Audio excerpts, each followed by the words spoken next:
दर्शन पार भी। और वो सत्य देश में जाते हैं, पूरा मतलब रोज हाजिरी देते हैं वहाँ, और वो सबको जानते हैं, उनको कोई नहीं जानता, वो कभी प्रकट होते भी नहीं है। और जब से सुनते आए तब से वो आए और बराबर संभाल करते रहते। ये उन्हीं की तो कृपा है जो प्रकट संतों को भेजा गया।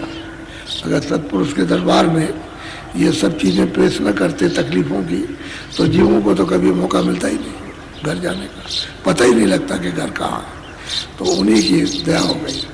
तब फिर सत्पुरुष ने वहाँ से फिर संतों को भेजा, जाओ प्रकट हो करके और रास्ता इनको बताओ, मदद करो, ले आओ।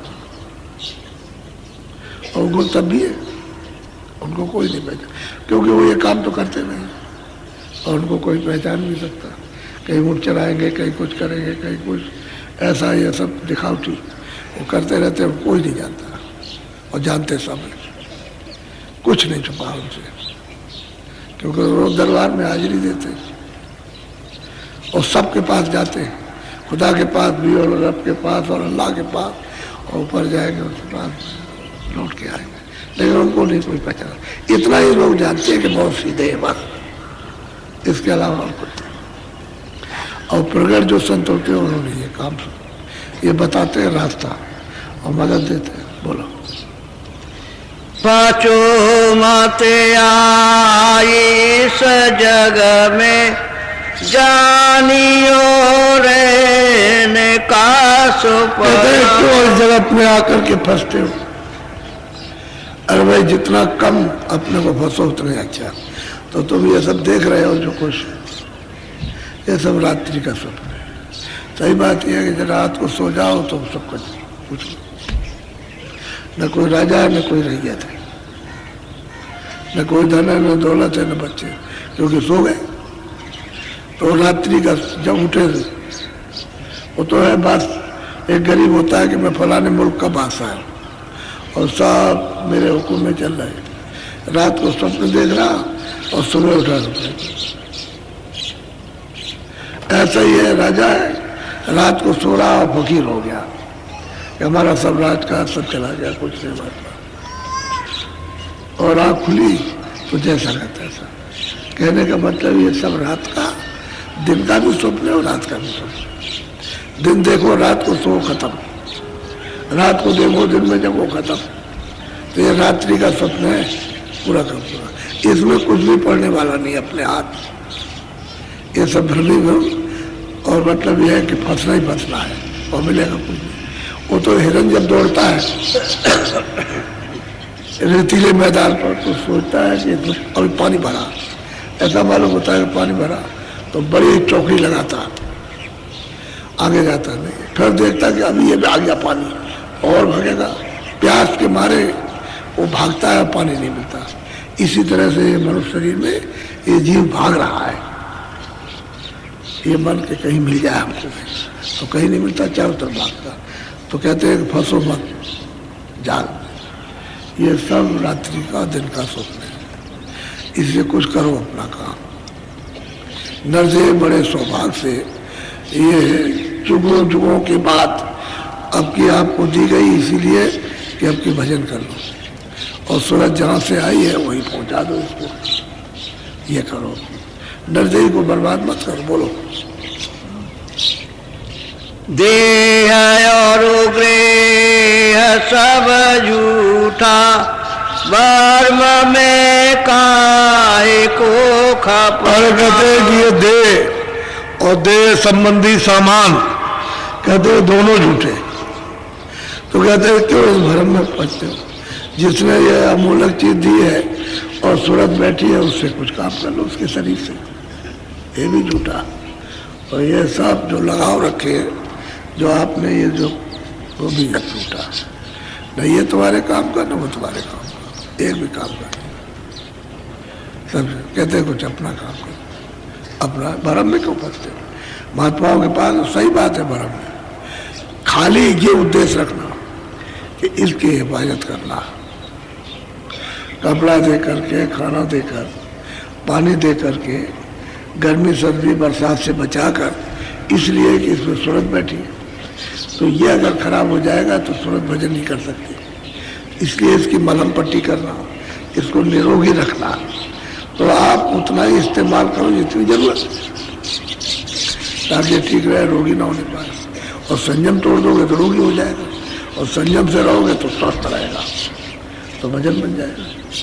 आपको तो शरीर को निरोगी रखना चाहिए। तो महात्मा कहते हैं कि भाई इतना काम करो कि ये ठीक ठाक रहे, इससे भजन हो जाए। और जैसे भजन बन जाए, आपका अपना भजन बन जाए, तो उसका शरीर उसका फिर आपको कोई तकलीफ नहीं। जीवत मृतक हो रहा हो, जीते मर जाओ। यानी जब मौत आएगी तब बहुत तकलीफ होगी, तो कहते तुम पहले उसका शरीर छोड़ दो, पहले ही। तो सूरत को जब ऊपर चढ़ा दोगे, शब्द के साथ मिलकर के ऊपर चढ़ेगी, तो अपना शरीर छूट जाएगा। वो तो ठीक वही अवस्था हो जाती है जैसे मौत की। फिर ये मौत व्याप्ति नहीं, इसकी कोई पीड़ा नहीं होती, क्योंकि वो शब्द को पकड़े रहती है, और जैसे समय आया शब्द पलटी, सड़ से निकल गई, फिर देने लगे। कहते हैं क्यों भरम में फंसते हो? ये सब भरम है, धोखा। भरम कहते हैं धोखा। संदेह हो जाए ना, तो लुकमान हकीम भी दूर नहीं कर सकता, शंका नहीं कोई दूर करेगा। तो शंका हो जाती घर घर में, पति पति में लड़ाई हो जाए, पिता पुत्र में लड़ाई हो जाए, मित्र मित्र में लड़ाई हो, भाई भाई में, राजा रैयत लड़ जाए। शंका बड़ी खराब थी, अति दुखदायी। तो कहते शंका तो करते हो, शंका मत। सच्चा रास्ता सही, तो उसमें शंका क्या करना? अबे मिली कर दे तुमको, अभी मनुष्य शरीर मिल गया, ये भी झूठा है, सब सामान झूठा, क्योंकि सामान तो इसने बनाया, तो बनाने वाला ही झूठा, तो सामान झूठा नहीं होगा। जब यही नाश हो जाएगा तो सब नाश हो जाएगा। जीते जीते ये शरीर बनाएगा, सब नाश। आखिर पंच भौतिक है, 5 तत्वों की जल पृथ्वी अग्नि वायु आकाश, इसको मिला करके बनाया, सब खराब हो जाएगा। वो तो एक सब चीज की एक आवाज होती है। बोलो। जीव सब लोभ में भूले, काल से कोई नहीं बचना। क्या करो जब तक महात्मा न मिले? तो जीव सब लोभ में भूले हुए, मोह में। अब यह है कि वो लोभ और मोह के कारण कर्म करते हो, उसी का तो उन्होंने अधिकार आपको दिया। तभी तो मतलब ये है कि नहीं समझ पाते हो। अगर वो कराता हो, करता होता, तो आप क्यों भोगते? आप खुद अपनी इच्छा से करते हो, ये कर्म बन जाता है अच्छा बुरा, तो फिर आप भोगते हो। तो जीव सब लोग में भूले, इसलिए कहाँ से कोई, यानी मौत के जाल से और 4 खानों से, नरकों से कोई बच नहीं सकता। सबको जाना बचेगा कोई नहीं, एक तरफ से चले जा रहे हैं। बोलो। नहीं कोई राह बचने की, जले सब नरक की आगे। कहते कोई रास्ता बचने का नहीं है, वो कहते हैं साफ जा करके नरक, वो सीधे माने जाए। जब ऐसे 5 पांडव, जब ये महाभारत हो गया, तो उन्होंने रोक दिया, किसने रोक दिया कि तुम ठहर जाओ, किसी को मत ले आना, पीछे से आना। तो उनको रोक दिया कि सब जाने वाले थे उसमें, जहां 56 करोड़ यदुवंशी मारे जाने वाले थे, वहां सब जाते। तो उनका ठहर जाओ, इनको पीछे आना, तो उनको रोक दिया। अब वहां गए तो वहां कितनी देर लगती? वहां तो सब सामान सब तैयार, बस जरा सा बस क्या पूछना, घास उखाड़ी और उसने उसको मारा, उसने उसको मारा। कौन मामा चाचा भतीजा कौन देखता? पर पैर से ऐसे चलाया तो गर्दन किसी के हाथ तर कट के 56 करोड़ देखते देखते 60 से खत्म हो गए।